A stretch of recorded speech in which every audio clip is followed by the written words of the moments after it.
Selamat pagi saudara, apa kabar Anda hari ini? Kembali lagi bersama saya Nazla Afifah dalam Sapa Jabar, sebuah program talk show yang akan membahas mengenai tema yang menarik yang ada di sekitar kita. Saudara, menghadapi era revolusi Industri 4.0 yang mengarah pada pentingnya peningkatan kapasitas bagi ASN atau aparatur sipil negara. Lalu seperti apa strategi dan juga pengembangan sumber daya manusia di Jawa Barat agar ASN di Jawa Barat ini dapat menjadi aparatur yang tidak hanya berpengetahuan, berketerampilan, tapi juga berakhlak yang baik. Dan kita akan membahasnya saudara di pagi hari ini bersama dengan Kepala BPSDM Jawa Barat yaitu Bapak Diki Saromi. Selamat pagi Bapak. Selamat pagi. Gimana kabarnya hari ini Pak? Baik, sehat selalu. Sehat selalu. Di tengah pandemi ini juga harus tetap menerapkan protokol kesehatan ya Pak ya? Ya. Harus meningkatkan juga imun tubuh pastinya. Betul. Sehat selalu ya Pak ya? Ya. Oke, Pak, kita akan bahas nih. Sebelum tadi kita membahas lebih dalam lagi, mungkin juga pemirsa Kompas TV ingin tahu sebelumnya ini tuntutan ASN sendiri nih Pak di era sekarang sesuai dengan kondisi, apalagi juga dengan adanya visi misi terutama di wilayah Jawa Barat, visi misi Gubernur Jawa Barat saat ini yang Jawa Barat juara lahir batin. Boleh Pak disampaikan? Ya, kita punya visi yang sangat luar biasa ya, yang futuristik, yaitu ingin membawa Jawa Barat yang juara lahir batin. Oke. Visi itu akan tercapai bila mana ASN-nya pun juara, begitu. Nah, ASN yang juara itu hanya dapat kita hasilkan melalui proses pembelajaran, learning, untuk meningkatkan kompetensinya yang secara berkesinambungan. Jadi itulah yang saya pikir tantangan yang kita hadapi saat ini. Nah, yang kedua yang perlu kita sampaikan juga di sini, kenapa peningkatan kompetensi ini menjadi penting? Karena di dalam visi juara itu tergantung adalah tentang kebutuhan ASN yang profesional, yang juara tadi, dalam mengelola public goods. Public goods ini bukan hanya barang-barang publik, tetapi juga kebaikan-kebaikan publik. Nah, jadi itulah yang saya pikir misi mulia yang ada di dalam proses pembelajaran yang harus kita gaungkan sejak dari saat ini. Nah, hal lain yang perlu saya tambahkan juga tadi seperti Mbak yang katakan di awal, bahwa kita juga menghadapi satu era ya, yang sangat luar biasa, yaitu era industri 4.0. Dan di dalamnya juga terdapat era yang kita sebut dengan era VUCA. Era VUCA ya Pak ya? VUCA, ya. Jadi era VUCA-nya tuh V-nya itu volatile ya, volatility ya. Satu perubahan yang sangat cepat. Ya, contohnya adalah bahwa dulu kan kita tidak pernah menyangka bahwa ada transportasi yang online ya. Kemudian kita bisa berbelanja secara online. Termasuk pelayanan-pelayanan kita di lingkungan birokrasi pemerintah juga secara online. Yang itu meninggalkan pola-pola yang lama dengan begitu cepatnya. Terus yang kedua juga adalah uncertainty ya. Uncertainty itu adalah ketidakpastian. Sekarang kita agak sulit untuk memprediksi secara linear, ya. Apapun kita lihat bahwa banyak asumsi-asumsi yang tidak bisa kita polakan sama untuk kita dapatkan proyeksi. Nah, yang ketiga adalah complexity. Jadi satu masalah yang kita hadapi ini kompleks, penyebabnya juga bisa dari segala macam hal. Dan yang terakhir itu adalah ambiguity ya. Ambiguity itu ketidaknormalan gitu ya dari keadaan kita hadapi. Nah, semua era dalam konteks volatile, uncertainty, dan kemudian adalah juga complexity dan ambiguity ini. Maka bagi kita yang paling utama sekarang adalah bagaimana kita bisa adaptif dan agile ya dalam menghadapi era itu. Dan inilah misi pembelajaran yang kita lakukan di Jawa Barat selama ini. Jadi untuk aparaturnya sendiri pun memang harus juara sebelum mewujudkan visi misi Jabar juara lahir batin ya Pak, seperti itu. Terus juga mungkin juga sudah banyak dibahas di saat ini ya Pak ya mengenai corporate university ini. Mungkin juga pemirsa Kompas TV ingin mengetahui dari Bapak langsung, apa itu Pak Korpu ini? Ya, memang banyak yang bertanya ke saya, wah ini BPSDM mau mendirikan universitas atau bukan? Nah, itu dia, ambigu ya Pak jadinya. Betul. Nah, saya katakan, corporate university dari kata-katanya benar, bahwa universitas perusahaan. Tetapi kita tidak membangun universitas secara fisik. Yang kita lakukan adalah bagaimana mengadopsi sistem pembelajaran di universitas. Nah, corporate-nya sendiri itu bisa kita identikan dengan Jawa Barat. Ya, jadi Jawa Barat ini kan bisa dianggap satu perusahaan, satu organisasi. Jadi semacam kampusnya gitu Pak ya, Jawa Barat. Jawa gitu Barat. Ya? Nah, jadi corporate university adalah media pembelajaran di organisasi Jawa Barat agar tercipta satu pembelajaran yang berkesinambungan dan mampu berkontribusi dalam pencapaian atau performance Jabar juara lahir dan batin. Jadi itu sebetulnya pemahamannya. Mungkin sedikit lagi nih Pak mengenai corporate university. Kenapa sih Pak harus corporate university sebetulnya nih? Ya sebetulnya kalau pembelajaran diklat kita sudah selama ini sudah kita berjalan jalankan, juga Pak ya. Tetapi kan tadi yang di awal saya katakan ada tuntutan dan tantangan yang kita hadapi, di mana kita juga harus melakukan perubahan. Nah perubahannya adalah bahwa kita mengemas ini dalam corporate university, di mana salah satu cirinya yang namanya learning atau pembelajaran itu tidak hanya semuanya dijalankan oleh BPSDM, tapi harus dijalankan oleh semuanya ya, Pak, ya? Oleh organisasi perangkat daerah yang lain. Nah itulah kita kemas dalam corporate university. Mungkin juga corporate university orang membayangkannya di awal university. Apa bedanya dengan kampus lain gitu Pak ya? Sebenarnya yang paling membedakannya ini apa sih Pak? Jadi kalau saya ada beberapa ciri ya, misalkan diklat misalkan. Kalau dulu diklatnya itu adalah hanya untuk meningkatkan kompetensi individu. Misalkan Mbak masuk diklat, Mbak nih pinternya buat Mbak sendirilah gitu. Nah kalau sekarang individu itu harus diarahkan untuk pencapaian organisasi. Jadi untuk namanya juara lahir batin tadi. Jadi agenda Jawa Barat kan begitu. Nah yang kedua, kalau dulu variasi diklatnya terbatas. Orang harus diklat misalkan ya baik yang diklat atau non diklat begitu sesuai dengan jadwal dan sesuai dengan agenda yang sudah ditetapkan. Kalau sekarang variasinya sangat banyak. Bisa diklat, bisa non diklat, bisa individu dan bisa kapan saja. Jadi kita melakukan satu fasilitas yang memungkinkan orang melakukan pembelajaran secara kontinu dan dia diberikan ruang untuk itu secara variasi yang sangat banyak. Nah, kalau ngebahas corporate university ini memang mungkin juga harus lebih dalam lagi Pak ngobrolnya. Tapi kita jeda dulu ya Pak ya. Saudara jangan kemana-mana karena setelah jeda kami masih akan membahas mengenai corporate university bersama dengan Bapak Diki. Tetaplah di Sapa Jabar.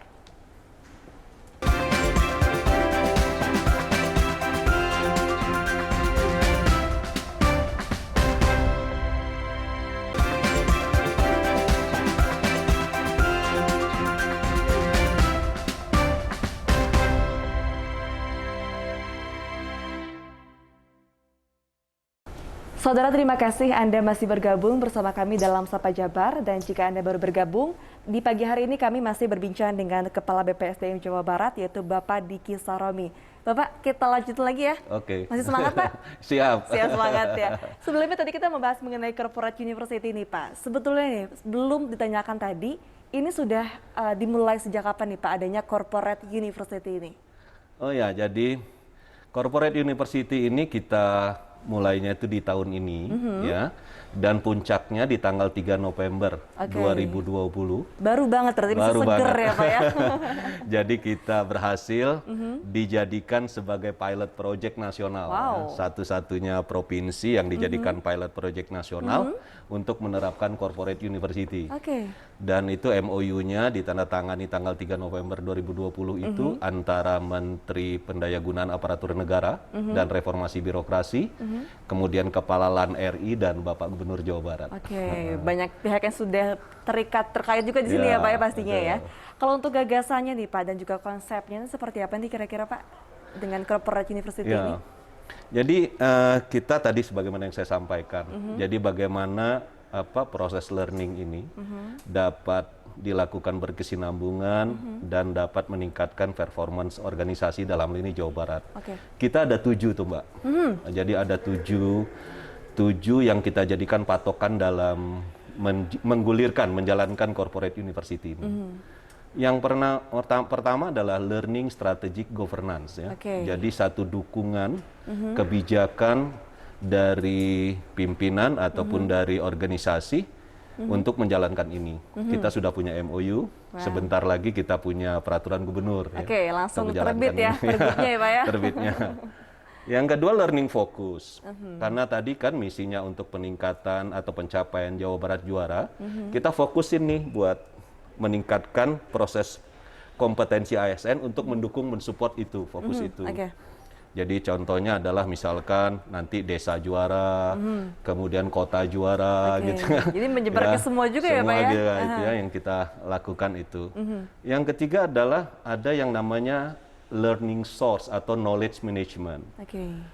Kita sekarang mengumpulkan tacit knowledge ya, jadi pengalaman atau best practice Jawa Barat untuk nanti kita transformasikan kepada para ASN. Jadi tacit knowledge menjadi explicit knowledge. Jadi ASN-nya itu harus tahu bahwa Jawa Barat ini penuh dinamika kan. Iya, betul. Yang berhasil itu kita teruskan, kita tingkatkan. Yang pernah gagal tentunya menjadi pelajaran. Betul, diperbaiki juga ya Pak kesalahan-kesalahannya. Nah yang keempat, kita punya yang namanya learning infrastruktur. Saat ini sesuai dengan era yang saya sampaikan tadi, yang kita diskusikan tadi, era industri 4.0, salah satu cirinya Internet of Things, maka kita sekarang lagi memperkuat infrastruktur untuk aplikasi dan koneksi yang baik ya. Jadi itu virtual learning akan menjadi sesuatu yang akan kita andalkan ke depan. Jadi ini di dalam corporate university. Terus yang kelima adalah learning delivery system. Jadi delivernya itu sekarang tidak lagi bersifat konvensional. Jadi orang diberikan di kelas gitu ya. Dan kemudian mereka harus ikut sebagaimana diklat-diklat yang ada. Dia bisa kita berikan yang namanya seperti LMS, Learning Management System, di mana bisa memungkinkan seseorang self learning, belajar sendiri. Kemudian juga kita nanti akan memberikan ruang-ruang untuk magang dan internship. Ini aneh nih kayaknya sekarang orang-orang di pegawai di ASN kan belum terbiasa. Padahal di bisnis ya, bisnis to bisnis sudah sering kan orang magang. Jadi nanti bisa saja kita magang ke perusahaan swasta atau ke luar negeri gitu, atau nanti dari provinsi lain magang ke kita atau kita ke provinsi lain, itu sangat memungkinkan. Yang keenam adalah learning arsitektur. Jadi kita coba susun bahan ajar, kurikulum yang up to date dong. Yang mengikuti kondisi saat ini juga ya Pak ya. Yang eranya era milenial gitu. Setuju. Kita harus sesuaikan. Nah yang ketujuh ada learning system. Di dalam learning system itu selain research and development, karena kita harus terus meningkatkan diri, juga kita akan mendirikan, sudah sebetulnya embrionya sudah ada, namanya rumah ASN. Rumah Aparatur Sipil Negara. Satu rumah yang memberikan pelayanan bagi aparatur kapanpun dia kalau ingin berdiskusi atau menimba pengetahuan dan pengalaman. Bisa di rumah ASN itu ya Pak ya? Kita siapkan. Wow, 7 tadi yang disampaikan ya Pak ya. Kalau untuk sejauh ini nih, Bapak juga tadi menyampaikan kalau memang ini merupakan pilotnya ya, pertama kali untuk nasional. Sejauh ini untuk progresnya nih Pak, mulai dari 3 November lalu hingga sekarang, seperti apa nih?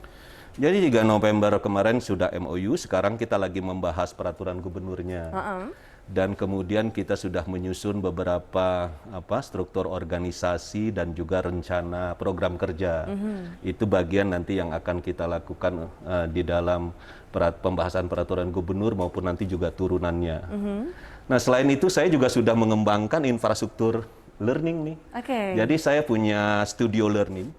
Jadi di sini. Nah, jadi semua kita lakukan itu, kita punya namanya portal yang namanya Integral. Nah, Integral ini nanti di situ di dalamnya ada untuk pelayanan ya, e-service. Orang kalau mau learning tuh daftarnya sudah bisa online.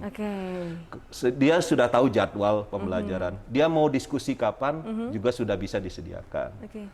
Terus kita juga punya yang namanya Big Data.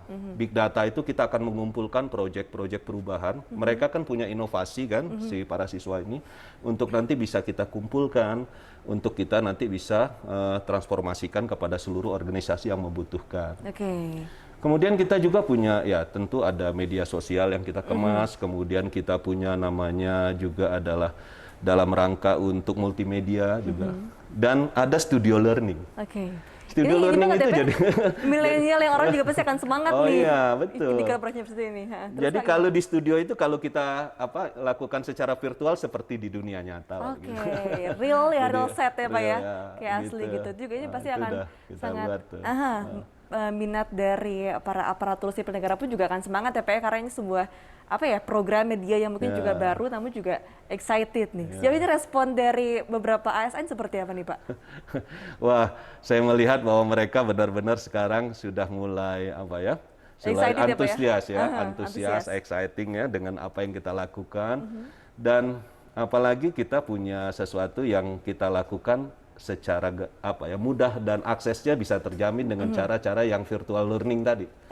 Jadi itu satu hal yang memang dibutuhkan saat ini. Dibutuhkan dan dipenuhi juga oleh BPSDM sendiri Pak ya untuk corporate university ini. Oke Pak, kita bakal lebih dalam lagi, kita jeda dulu ya. Jangan kemana-mana karena sesudah jeda kami masih akan terus melanjutkan perbincangan. Tetaplah di Sapa Jabar.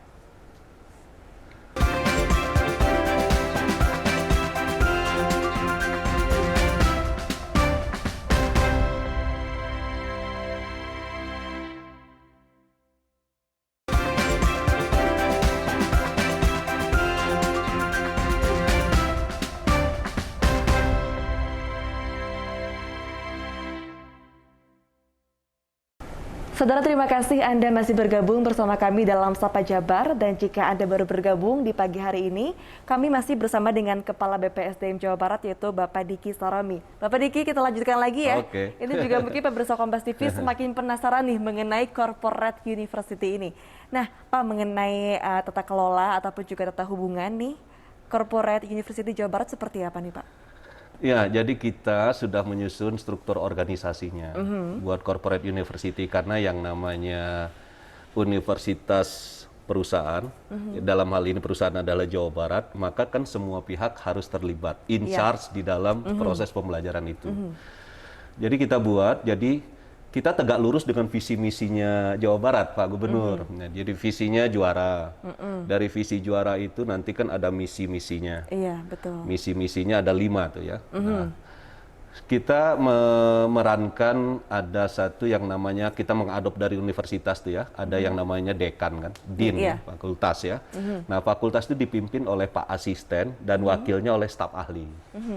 Jadi Pak Asisten kan ada 3, Bapak dan Ibu Asisten ya. Jadi Asisten 1, Asisten 2, Asisten 3. Di bawahnya dari misi itu ada tagline juara. 37 Pak Gubernur punya tagline juara. Nah, tagline juara itu kan identik juga dengan tugas pokok yang dijalankan oleh masing-masing dinas, badan ya atau biro gitu kan ya. Nah, mereka adalah kepala jurusannya, ketua jurusannya. Nah, untuk semuanya itu nanti kita dukung oleh BPSDM sebagai senternya Korpu ini dengan tim learning, ya, tim learning yang dari para widaiswara, juga nanti ada beberapa dari para ahli untuk mendukung itu semua. Nah, turun langsung para ahli untuk membantu menyukseskan ini ya Pak ya. Jadi sekarang BPSDM itu nggak kayak tukang jahit, ya kan biasanya kalau tukang jahit dapat orderan nih, oh nih ada tugas buat ngadain diklat, baru kita buatin diklatnya. Sekarang enggak, kita proaktif juga, OPD juga proaktif, sama-sama melakukan proses learning yang tidak hanya dalam konteks diklat, juga non-diklat dan individual, yang variasinya sangat banyak tadi. Kalau untuk yang membedakan nih Pak dengan pelatihan yang saat ini mungkin juga sudah berjalan di berbagai macam perusahaan gitu ya, di pemerintahan, dengan Korpu ini apa sih Pak yang paling mungkin ini membuat orang-orang wah tertarik banget nih untuk Korpu ini Pak? Ya, jadi sekarang ada beberapa, jadi ada gini, ada yang mandatori, ada yang opsional dalam bahan pembelajarannya. Itu adalah pilihan yang juga kita buka. Contoh yang mandatori ya, jadi kita menerapkan yang namanya soft skill. Ya. Jadi orang berkemampuan, berpengetahuan itu kan tidak hanya dari sisi domain otaknya saja atau tangannya, atau orang bilang tidak hanya head and hands, tetapi juga ada heart. Ya. Jadi hati ini, ya, hati ya. Ini yang kita masukkan juga dalam mandatori yang kita lakukan. Yang opsional adalah sesuai yang terkini. Ya. Jadi bisa kita lakukan ada sesuatu yang diklat itu mungkin hanya diklat-diklat kecil tapi memang menarik untuk kita butuhkan. Ya. Jadi itu juga kita lakukan, terus juga kita lakukan juga dengan materi yang tadi yang menarik dengan studio learning ya, supaya atraktif ya. Kemudian juga kita buka juga adalah mengenai fokus-fokus terkini yang sekarang ini sedang hebohnya itu tentang apa sih gitu kan. Terupdate ya Pak ya. Terupdate, jadi kita lakukan seperti itu. Karena kalau yang lalu itu selalu kita rigid gitu, kaku. Kaku ya. Kaku, jadi harus jalanin yang ini, jalanin yang ini, jalanin. Padahal dunia sudah berubah di luar sana. Mungkin orang juga dulu menanggapkan kalau misalkan pelatihan lain itu membosankan ya Pak ya. Cuma ini dengan adanya update tadi Bapak bilang ada informasi terbaru, kondisi terkini, orang mungkin akan jadi lebih semangat gitu ya Pak ya. Kalau untuk sasaran ataupun targetnya nih Pak, untuk Karpu ini seperti apa? Ya, tadi kita ingin ASN yang juara dan ASN juara yang mampu membawa Jawa Barat juara. Oke. Karena apa? Karena sejatinya adalah organisasi ini yang harus nanti mendapatkan hasilnya, dalam hal ini Jawa Barat. Selain daripada itu terkandung pemahaman ya, ASN juara itu kan mereka yang integritas, profesional, dan menjadi pelayan publik yang baik. Artinya orang-orang itu adalah berkompeten di bidangnya. Nah, bagi kami ini adalah suatu misi yang sangat mulia yang harus dijalankan dan sesuai juga dengan hadis Nabi ya, Rasulullah SAW dalam hadisnya menyampaikan bahwa bila mana satu urusan diserahkan bukan pada ahlinya, maka tunggulah kehancurannya. Nah, kita tidak ingin kita hancur karena dikelola oleh mereka-mereka yang tidak ahli atau tidak kompeten. Nah, itu jadi sesuai dengan kompetensi dan juga ahlinya ya Pak ya. Iya, jadi kita ingin membawa ini ke sana dan pada akhirnya cita-cita rakyat Jawa Barat untuk menjadi juara lahir batin itu akan tercapai pula. Oke, membahas mengenai tadi Corporate University untuk aparatur sipil negara ya Pak yang berkompeten dan sebagainya ini. Sebetulnya nih Pak, yang ideal itu seperti apa sih Pak? Boleh dijelaskan mungkin ya? Seorang aparatur sipil negara yang ideal nih seperti apa nih? Ya. Yang ideal itu dia harus punya hard skill dan soft skill. Hard skill dan soft skill. Ya. Jadi hard skill dan soft skill itu jadi kalau hard tuh beginilah. Ada bebek kan ahli berenang. Iya. Burung dia ahli terbang. Citah atau macan tutul dia ahli lari. Itu oke. Gitu hard kan? skillnya ya? Ya, itu hard skillnya. Dan itu dominannya adalah head and hands. Tetapi bahwa seseorang harus clear communication, pandai bernegosiasi, punya positive thinking, ada assertiveness, dia mampu mengeturakan sesuatu yang benar atau apa adanya. Ada sense of humor ya, ada juga yang lainnya, itu kan adalah soft skill. Betul, setuju. Dan itulah di situ dominasinya adalah hati. Jadi oleh karena itu, seseorang sebagai pelayan publik yang mempunyai jiwa altruistik ya, jiwa sebagai mengutamakan kepentingan umum di atas segalanya, itu harus didukung oleh hard skill dan soft skill. Itu idealnya. Dan Korpu berperan di sini untuk melakukan ini. Gitu. Memenuhi tadi hard skill dan juga soft skill yang harus dimiliki oleh seorang ASN akan dibantu dipenuhi oleh Corporate University ini, Pak. Kalau untuk targetnya nih, Pak, seperti apa? Apakah itu menjadi pilot pertama provinsi ya, Pak ya? Kedepannya ingin seperti apa sih, Pak? Ya, yang kedepannya yang targetnya adalah kita jalankan ini dengan dengan sukses dan lancar, dimulai dari adanya pemahaman semua pihak. Ya, melalui kesadaran-kesadaran akan pentingnya learning, proses pembelajaran ini. Nah, kalau ini nanti sudah jadi habit, ya, itu yang paling utama kita menjadi habit, maka kami yakin pencapaian visi misi Jabar juara itu tinggal tunggu waktu saja. Bahkan secara cepat gitu kita bisa capai. Jadi dengan sejauh ini pembelajaran dari Corporate University juga akan mewujudkan si ASN tersebut juga akan sesuai dengan visi misi di Jawa Barat. Terakhir boleh Bapak mengenai harapan dari program Corporate University ini seperti apa? Mangga. Ya, harapan kami adalah bahwa dengan Corporate University ini kami berharap semua yang ada di Jawa Barat, khususnya di birokrasi pemerintahannya, akan bahu-membahu untuk menggulirkan pembelajaran sebagai modal bagi kemajuan kita untuk pencapaian visi Jabar juara lahir dan batin itu. Yang kedua adalah saya berharap juga para ASN semakin menyadari akan pentingnya peningkatan kompetensi untuk menjadi ASN yang juara. Dan terakhir saya berharap semoga kepercayaan dari pemerintah pusat yang menjadikan kita sebagai pilot project, kita dapat buktikan dan dapat juga berkontribusi bagi pembangunan nasional ini. Bagi terciptanya Indonesia yang maju dengan SDM yang unggul. Mantap tangan Pak, keren banget. Terima kasih. Untuk mulainya nih kapan nih Pak kira-kira nih, untuk mulai akan adanya pelaksanaan dari Korpu ini? Sebetulnya sekarang sudah mulai berjalan, tapi ya, Pak, ya? Dia akan running di 2021. Oke deh, kalau gitu. Terima kasih banyak Pak. Waktunya sudah menceritakan secara detail mengenai Corporate University dari BPSDM ini. Semoga berjalan dengan lancar dan mewujudkan ASN yang juara juga untuk mewujudkan Jabar juara lahir batin. Sukses juga buat Kompas TV. Terima kasih atas segalanya. Terima kasih banyak Pak. Sehat selalu ya Pak ya. Amin, sama-sama. Sampai ketemu lagi Pak. Assalamualaikum warahmatullahi wabarakatuh. Waalaikumsalam warahmatullahi wabarakatuh. Saudara, demikian perbincangan kami di pagi hari ini bersama dengan Bapak Diki selaku Kepala BPSDM Jawa Barat. Dan semoga perbincangan kami dapat mengisi ruang informasi Anda. Dan saya Nazla Afifa akan terus mengingatkan Anda untuk menerapkan protokol kesehatan, terutama untuk menerapkan 3M, yaitu menggunakan masker, mencuci tangan menggunakan sabun, dan juga menjaga jarak.